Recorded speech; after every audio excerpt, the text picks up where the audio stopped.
Agenskalns ar Torņakalnu abi gāja pār Daugavu. Atgājuši pār Daugavu medīs Rīgas zelta gaiļus. Ļoti iespējams, ka šīs rindas dzejniekam Jurim Kunnusam ienāca prātā, ejot pāri dzelzceļa vieduktiem Altanavas, Torņakalna vai Brīvzemnieku ielās. Vienīgi tā noteikti nebija miglaina diena. Līdz 17. gadsimtam Veco Bauskas un Jelgavas ceļu sākumā slēdzās novērošanas tornis. Tā sauktais sarkanais tornis, kas devis nosaukumu veselam Pārdaugavas rajonam Torņakalnam. Kopš 1961. gada Torņakalna vārds ir arī ielai, kas sākas pie Torņakalna kapiem un pāri dzelzceļa viaduktam aizved līdz Ojāra vāciešu ielai. Torņakalna iela Pārdaugavas kāpu mežā ierīkota 19. gadsimta 60. gados, kad te cēla manufaktūras un fabrikas, bet līdzās tām auga mazstāvu apbūves strādniekiem un turīgo rīcinieku saurupnami. Tad, kad šeit kļuva aizvien vairāk iedzīvotāji, radās nepieciešamība pēc otras baznīcas, Luterāņu baznīcas Pārdaugavā. Viena jau bija uzcelta, tā bija Mārtiņa baznīca. Un 1881. gadā sākās līdzekļu vākšana šeit Rīgas Lutera baznīcai, un pēc 10 gadiem 1891. gadā šī baznīca tika uzcelta un iesvētīta. Šeit bija latviešu un vācu draudzes, un sākotnēji šī baznīca bija lielumkārt vietējo strādnieku, tātad ļoti proletāriska draudze, kas bija domāta cilvēkiem, kuri strādāja apkārtējās fabrikās. Jāņa draudzes kapi, kas atrodas šeit pat blakus baznīcai, ir apmēram 100 gadus vecāka nekā šī baznīca. Vecākie apbedījumi ir apmēram 1790. gadi, un šajos kapos atrodošā kapliča, kas diemžēl šobrīd ir izdemolēta un nodedzināta, ir senākā mūra celtne Pārdaugavā. Saka jau posts pievelk postu. Pretī kapsētai kādreiz bija rotaļlietu, pēc tam vilnas auduma fabrikas un vēlāk dzintaru korpusi, bet tagad ir īsts grausts. Tas biedē garām gājējus un apdraud bērnus, jo žoga šim objektam apkārt nav. Īpašnieks gan esot. Pavisam noteikti autors ir arī jaunajam vietvārdam Torņakalns, bet šādas viena burta pārvērtības ielas vēsturē nesot nekas jauns. Sākotnēji šī iela saucās Kapu iela, jo, protams, šī iela gāja garām kapsētai. Pēc tam varbūt kādiem cilvēkiem nepatika dzīvot Kapu ielā, viņi pielika vārdam A garumzīmi, un kādu laiku šī iela saucās Kāpu iela. Varētu likties arī, zinām, loģika ar kāpām ir tā, ka šeit patiešām pirms apbūves atradās ļoti daudz kāpes, un, piemēram, baznīca ir uzcelta uz vienas kāpes. Blakus baznīcai atrodas draudzes nams, tā ir koka celtne, arī ar ļoti interesantu vēsturi. Šī celtne ir celta apmēram ap 1820. 30. gadu, sākotnēji Rīgā Skolas ielā. 1890. gadā šīs ēkas īpašniece uzdāvināja ēku Rīgas Lutera draudzei, kā nākošo pastorātu vai mācītāju māju. Šī ēka, kā koka ēka, tika izjaukta un pa daļām pārvesta šeit uz Torņakalnu, pa jaunu samontēta kopā, un tagad pēdējos, tātad vairāk kā 110 gadus, atrodas šeit, šajā vietā. Aizmugure Kāpu iela 20, tieši aiz pastorāta ēka 1904. gada bija uzbūvēta fotodarbnīca, jo fotodarbnīcas pārsvarā tiek būvēti un atklāts baznīcu, tirgu, tādas vietas, kur pulcies cilvēki. Un šeit darbojas 4 fotografi – Reinholds Johansons, Johans Bērskalns un Johans Reimers. 14. numura ir Rieksta darbnīca, toreiz viņš bija Žāno Riekstiņš, vēlāk viņš pārvērtas par mūsu izcilo fotomeistaru Jāni Riekstu. Padomi laika apbūve liedz iztēloties skaistos skatus, kas pavērās no saurupmājām, ko 19. gadsimta beigās Torņakalnā sāka būvēt turīgie rīdzinieki. Vieta bija ļoti izdevīga, jo blakus atradās Rīgas Jelgavas un Rīgas Tukuma dzelzceļš. 1901. Gada pēc arhitekta Vilhelma Boksova Edmunds Akte uzbūvēja ļoti skaistu tāda franču buržuā stila savrupmāju. Tā ir viena ģimenes savrupmāja ar plašam verandam, ar dzīvojamas telpas un otra stāva, bet pirmajā stāva bija pārsvarā saloni, verandas un skati, un bija speciāli arī uzbūvēti tiltiņi, lai pārvietotas no vienas kāpes uz otru. Dzelzceļa viaduktu Turņkalna ielā vācu firma Weiss un Freytāgs cēla no 1908. līdz 1910. gadam, izmantojot tam laikam pilnīgi jaunu materiālu dzelzbetonu. Aiz viadukta saglabājusies vecā koka apbūve no 1880. gadiem, lai gan Otrā pasaules kara laikā te risinājās ļoti sīvas kaujas, un iela kļuva par īstu kapu ielu vārda tiešā nozīmē. Gleznotāja Zigfrīda Vēžnieka ģimene šai ielā piedzīvojusi dažādas vēsturiskas pārmaiņas. Mēs, kad te atnācam, te viņi bija kapieli, ja? Nu, tad pārpretī tā pelēkā māja tur ir. Tā lielā pelēkā māja, to bija, tur dzīvoja tas bankas direktors Klīve, ja? Latvijas bankas direktors. Tam nepatika, ka viņš dzīvo kapielā. Un tad uzlika garumzīmi, tā bija kāpieli, ja? Mēs, kad nopirkam to māju, tā bija 4 spriedzes vēl te dārzā, ja? Viena jau bija nokaltus. Un tagad, kad es dabūju tās mājas atpakaļ, priežu vairs nav, un priežu celmos ieauguši bērzi. Tad cik tai mājai jūs dodat gadus? Pēc manu vērtējumu vairāk kā 150 gadus, jo viņi pēc celtniecības veida ir tāda, kā tur tās vecās mājas pie Māras Dzirnavām, kas bija. Vēžniekam kaimiņos vēl ir mājas, pie kurām saglabājušās arī saimniecības ēkas, un var iztēloties, ka pirms gadiem 60 dzīve te ritēja kā laukos. Kūtīs kviecas sivēni, kladzināja vistas, māva gotiņas, bet galvenais transporta līdzeklis bija zirgs. Un vecāk tāpēc nopirkam, tēvam bija restorāns, ja, un saknes, un ogas un augļus mēs te izaudzējam, ja. Un tad tur bija tāda neliela siltumniciņa, tur pie tā bērs. Un milzīgs šķūns bija, saimniecības ēkas bija. Tā milzīgs šķūns bija un cūkūts bija, mūra cūkūts bija moderna. Zigfrīda Vēžnieka vecākiem piederēja slavenais klosteru pagrabs, kas sākumā atradās zem Lielās Ģildes, bet vēlāk Merķeļa ielā 8. Restorāna īpašnieki esot strādājuši garas stundas un paši arī braukuši uz tirgu pēc produktiem. Jūs tēvu represēja, vai tas iemesls bija restorāns? Iemesli bija ļoti daudz. Viņš bija buržuā, eksploatators, Lāčplēša ordeņa kavalieris, vai ne, pret lielniekiem. Latgales frontē bija dabūjusi to Lāčplēšu, vai ne, tā sīvās cīņās. Nu, atnāca viņam 41. gada naktī pakaļ, vai ne, paņēma ciet ar visu ģimeni un aizved prom. Tā kā es jau biju precējies, dzīvojam atsevišķi, tā mūs neaiztika.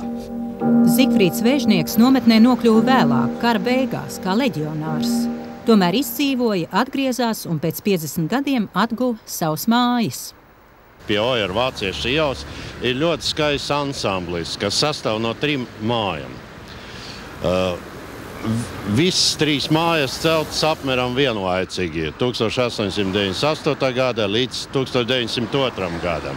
Bet tā kā visam 3 mājām bija viens saimnieks, miesnieks Rasmus, diezgan inteliģents cilvēks ar ļoti interesantu gaumi, jo pats viņš uzbūvēja savrupu māju tāda itāļu stilā ar balustrādēm, ar balkoniņiem, ar visam citam piederamiem. Un arhitekts arī bija Heinrichs Devendrūs, viens un tas pats arhitekts.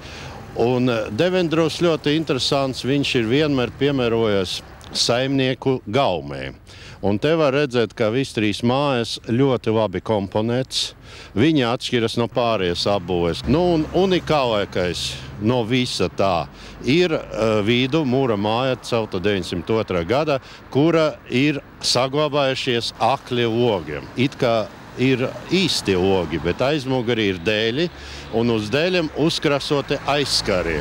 Un šīs zīmējums atbilst 902. gada stilam. Altanovas iela ierīkota pirms 140 gadiem un sākumā saukta par Mazo meža ielu, jo ielas galā pie dzelzceļa tolaik vēl bijis īsts mežs. 1868. gadā iela ieguva nosaukumu Mazā Altonavas iela, jo gluži tāpat kā Lielā Altonavas iela veda uz Altonas muižiņu. Īpašības vārds Mazā ielas nosaukumā pazuda 1985. gadā, jo vairs nebija arī Lielās Altonavas ielas.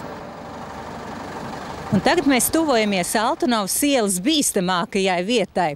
Es te redzu, ir uzraksts: apsargājama teritorija, ieeja stingri aizliegta, bet, ja paskatās pa kreisi, vai nenāk vilciens, un pēc tam pa labi, vai atkal nenāk vilciens, tad šo pārbrauktuvi var mierīgi šķērsot. Un es redzu, te nāk pretī arī meitenes, viņas laikam te bieži staigā. Labdien, meitenes! Labdien. Kur jūs dzīvojat, kurās ielās? Bieži ielā, pat netālu. Un jūs? Koku. Es kultē. Koku. Irbenes. Irbenes, visi tanī pusē, ja? Nu, kā jums patīk šitās ielas? Jūs ejat pa Altonavas ielu tālāk? Tur tāda skoliņa, un mēs ejam uz pulciņiem arī. Te ir čupols lielas un mazas. Kur te tās? Altonas pagalmā. Tur pagribiņā tur arī var novusu biljārdu spēlēt. Nu, un tad, kad mēs veiksmīgi esam šķērsojuši šo apsargājamo teritoriju, tad priekšā ir... Kas šeit atrodas? Что здесь находится? Здесь резкая дистанция пути. Ага. Значит, здесь спит ночью вагоны? Да, они спят здесь. И плюс еще не то, что спят, они еще выезжают. Тогда тоже надо смотреть налево-направо. Да, иначе вы здесь будете ходить очень тяжело. Altonavas ielas trešais braucamais posms sākas pie Ārlavas ielas un pāri dzelzbetona konstrukciju tiltam jūgenstila formās sasniedz Ojāra Vāciešu ielu, agrāko lielo Altonavas ielu. Altonavas ielas 6 atrodas tāda rūpnieciska tipa ēka, ko būvēja 903. gada Jānis Auksnis arhitekta projektā. Un būvēja viņu Torņakalna palīdzības biedrībā. Šobrīd šīs nosaukums šai iestādī ir kultūras centrs Altona, bet faktiski tas ir ļoti nepareizs nosaukums, jo Altonas muižas robežas atrodas pavisam citur. Tur, kur beidzas Altonas centra pagalms, un kur mēs redzam pašlaik tāds bērnu apgleznots žoks. Jo pēc idejas šo centru vajadzēja nosaukt Torņakalns, jo viss apkārtējs ir Torņakalna muižas zemes. Biedrības namam ir sava leģenda, ko skolotājai Ainai Krūskopai stāstījis viņas audzinātājs Fricis Osis. Toreiz šajā namā bija Torņakalna pamatskola. Viņš sāk stāstīt, kā nu tos pamatus lika un ko tajos pamatos ielika. Ielika iekšā zelta naudu, tad ielika kapsulu tādu, kurā esot vēstījums, nu nezinu kam, nākamām paudzēm. Un pēc 1905. gada nemieriem, kas arī šeit ir bijuši, tad, un skolotājiem Osim pēc tam ir bijis jāemigrē, bēniņos ir noglabāti revolveri. Un pēc tam, cik tas ir interesanti, bija visiem zēniem vajadzēja iet balložu barot uz bēniņiem. Un no tā laika bēniņi tika stingri noslēgti. Sportisti un mākslinieki – tās ir divas galvenās skolas absolventu grupas. It kā nomalē netipiski, bet varbūt likumsakarīgi, jo te vienmēr strādājuši skolotāju personības. Vairākus māksliniekus, arī Juliju Viļumaini, izaudzinājis skolotājs un vēlāk skolas direktors Sameljonis. Viņš bija unikāls cilvēks. Viņš bija ļoti labs zīmētājs un viņš bija muzikants.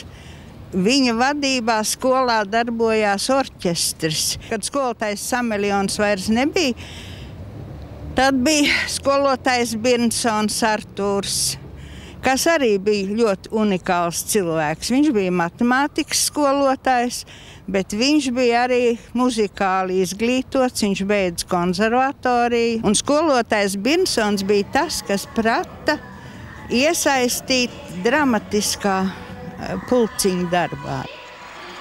Skola pārmantoja Torņakalna Latviešu palīdzības biedrības kultūras un izglītības centra tradīcijas.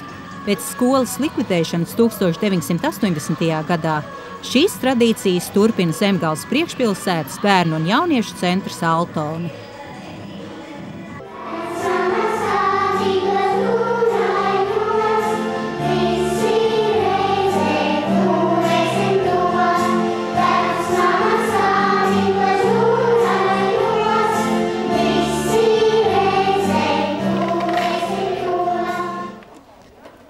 Kādreiz šo ielu sauc par Mazo Altnavas ielu, un es dzīvoju 4. numurā, kurā ir 3 mājas. Viena no tām tika uzcelta 21.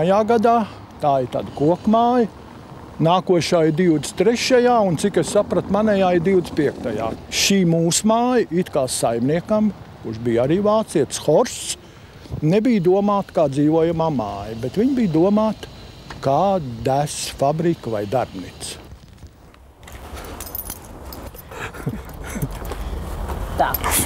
Tā. Nu uzmanīgi. Un te būs vēl vienas durvis. Te būtu, te viņam bija tā. Nu, un kur tad tie toveri? Toveri, redziet, šeit ir 3 toveri. Kā viņas ir dabūjuši iekšā, es nezinu. Tur bija arī skurstenis savā laikā, kas laikam te nāca tieši lejā uz šo telpu. Bija tādas runas, baumas, es nezinu, kad it kā, pat cik te bija skola pretīm, kad it kā viņiem esot aizliegts, kad nedrīkst, un tā viņi pārveidoja par dzīvokli. Tā mēs te dzīvojam.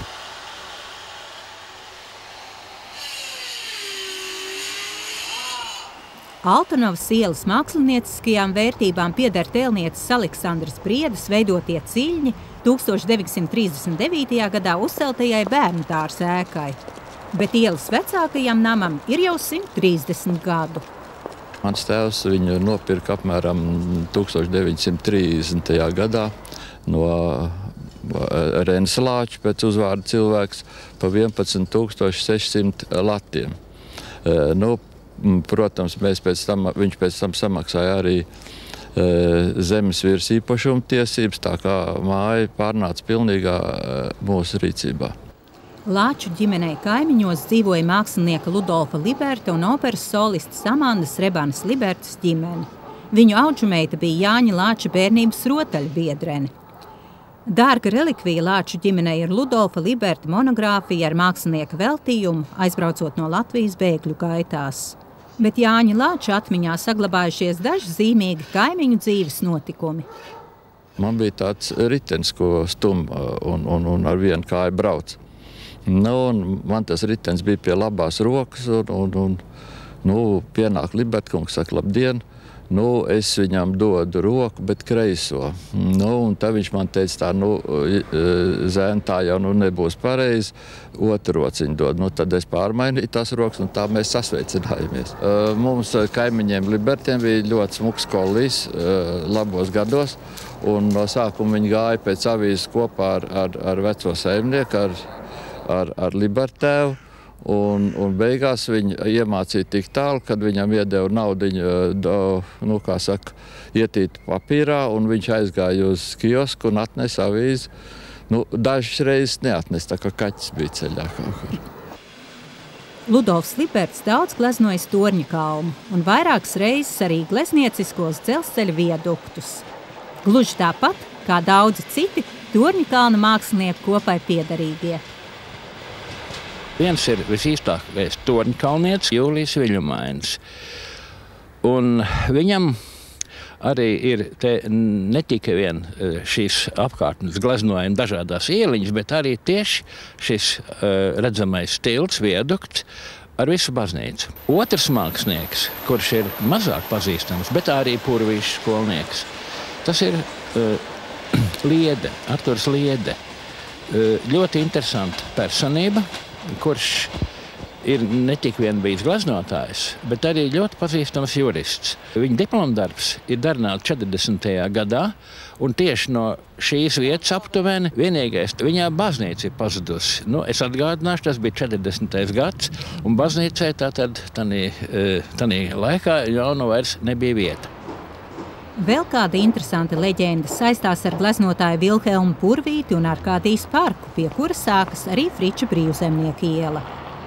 Purvīts ļoti nelabprāt pārdeva savus darbus, viņš ar vienu to vairāk bremzēja un vēlējās tos saglabāt un salasīt, pat viņš atpirka bieži vien, lai veidot savu muzeju.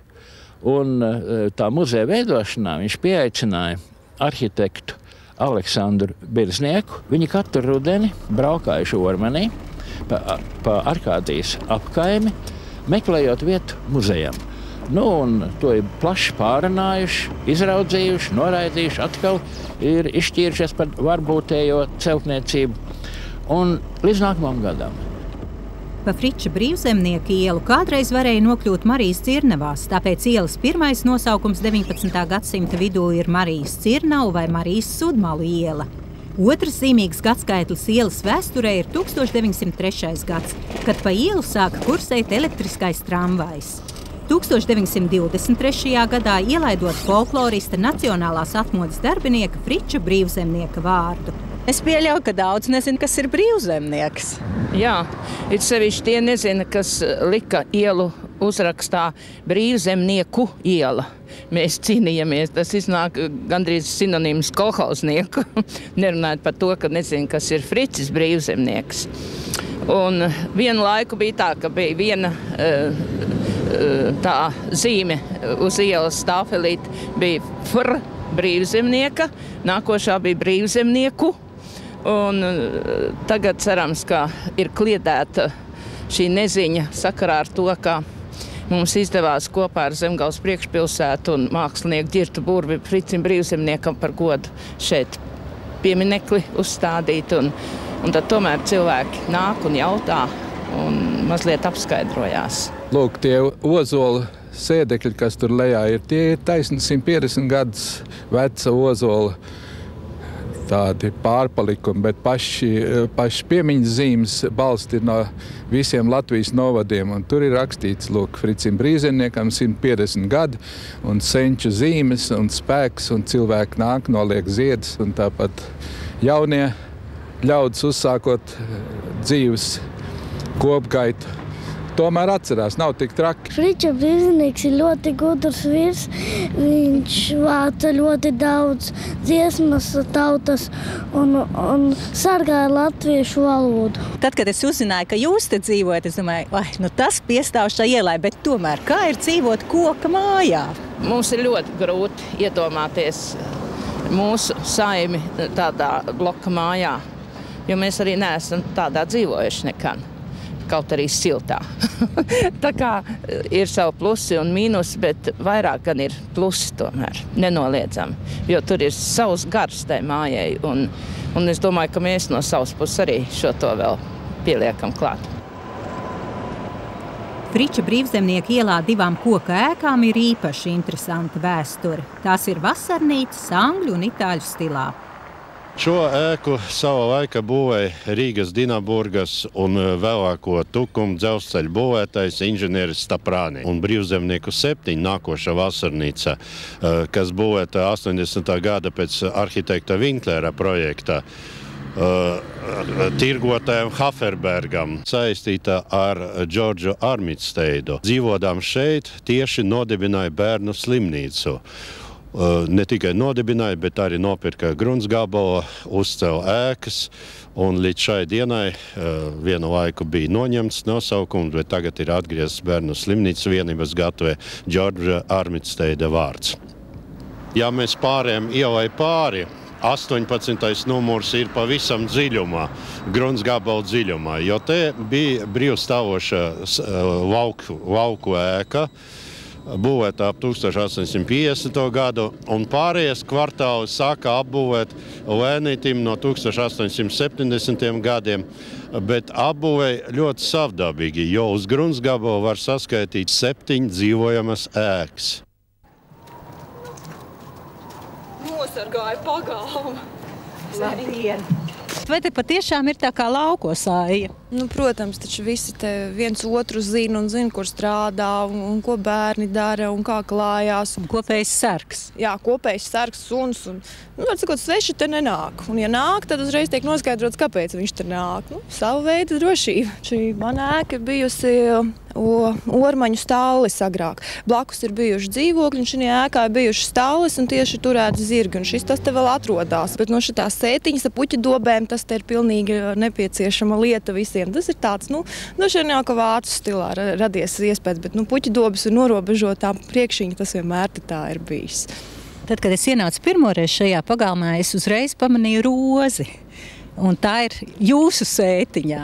Jā, tā ir manā sētiņā. Tā ir roze, ko mans vectētiņš vecmāmiņai uz kāzām ir dāvinājuši. Tā rozē vairāk kā 60 gadi, un viņa ir varonīgi visus laikus pārdzīvojusi, dažādas kopšanas apstākļus, bet reku vēl zied vēl novembrī ir pilnos ziedos. Jums te ir arī tā ļoti dzīvā satiksme. Dzelzceļš klāt, tas piederās pie lietas, tas attiecās uz visu Torņkalnu. Tā tam ir jābūt, bet dzelzceļš nevienu netraucē. Viņš ir lejā, viņš ir pareizi izbūvētais savā tajā bedrē nišā, un viņi patiesībā šeit mājās nejūt. Naktī kādreiz dzirga smagie sastāviet garām. Uz ielas satiksmi, smagās mašīnas, tās gan ir šausmīgi traucējošas.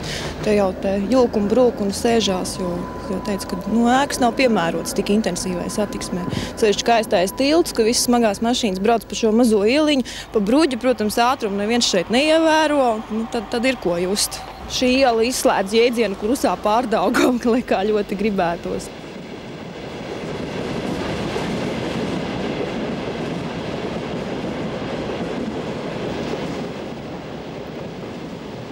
Nākošā tikšanās tuvāk Rīgas centram pie Annas, Šarlotes un Aristīda Prijāna.